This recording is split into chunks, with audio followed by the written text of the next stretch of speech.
Hi po, let's talk about multimeter or multi-tester. Itong gamit natin na multi-tester is isang digital multimeter nga automatic. At itong multimeter, sinasabi siyang multimeter kasi marami siyang nababasang range. Nakakabasa siya ng AC voltage, DC voltage, and amperes, ohms, and continuity test. Ngayon, magte-test tayo ng AC voltage.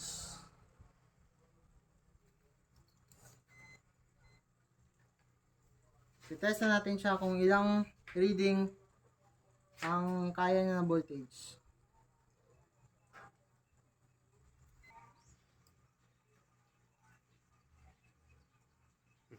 At ayun yung test niya, 237 voltage AC.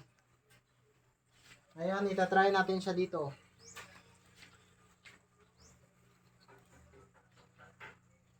At naka-reading din siya ng 237 AC voltage. Ngayon, dito na naman tayo sa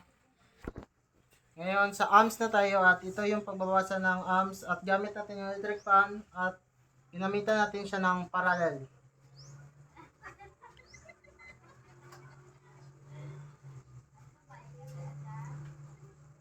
At ayan yung reading niya, 0.1 amps. At susunod po natin ay itong DC voltage at gamitin natin yung battery.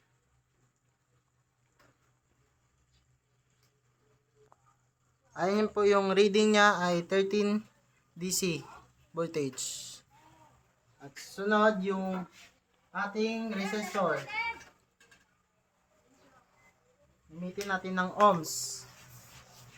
Ngayon, ititest na natin yung resistor natin kung ilang reading niya.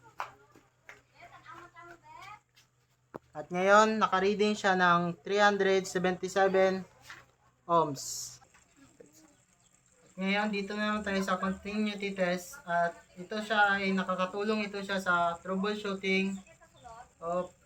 And malalaman mo to siya ay open circuit or naka-closed circuit.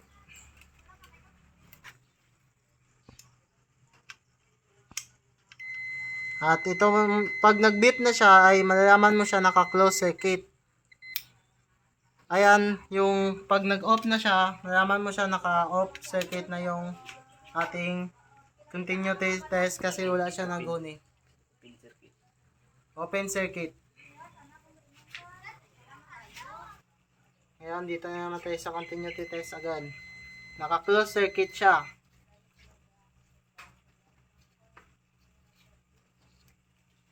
At ito, naka-open circuit.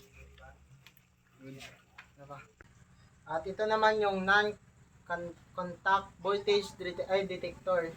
At nakaka-safety po ito sa amin or sa atin pag may dumadaloy po na voltage. At itesting natin siya dito sa extension wire.